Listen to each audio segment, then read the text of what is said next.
Toss வென்ற பஞ்சாப் அணி முதலில் பந்துவீச்சை தேர்வு செய்தது. முதலில் களமிறங்கிய குஜராத் அணி நிர்ணயிக்கப்பட்ட 20 ஓவர்களில் 6 விக்கெட் இழப்பிற்கு 162 ரன்கள் எடுத்தது.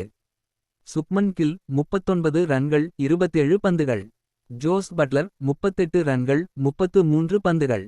பஞ்சாப் பந்துவீச்சு விஜய்குமார் வைஷாக் சிறப்பாக பந்துவீசி 3 விக்கெட்டுகளை வீழ்த்தினார். யுஸ்வேந்திர சஹால் 2 விக்கெட்டுகளை கைப்பற்றினார். பஞ்சாப் கிங்ஸ் இன்னிங்ஸ் 163 ரன்கள் என்ற இலக்குடன் களம் இறங்கிய பஞ்சாப் அணி 19.1 ஓவர்களில் 7 விக்கெட் இழப்பிற்கு 165 ரன்கள் எடுத்து வெற்றி பெற்றது.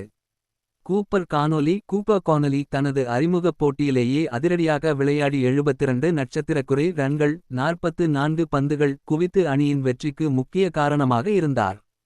பிரப்சிம்ரன் சிங் 37 ரன்கள் 24 பந்துகள். குஜராத் பந்துவீச்சு பிரசித் கிருஷ்ணா 3 விக்கெட்டுகளை வீழ்த்தி நெருக்கடி கொடுத்தார். ஆனால் கானோலியின் அதிரடியால் பஞ்சாப் வென்றது. ஆட்ட நாயகன் கூப்பர் கானோலி 72 நட்சத்திரக்குறி ரன்கள். இந்த வெற்றியின் மூலம் பஞ்சாப் கிங்ஸ் 2026 சீசனை ஒரு வெற்றியுடன் தொடங்கியுள்ளது.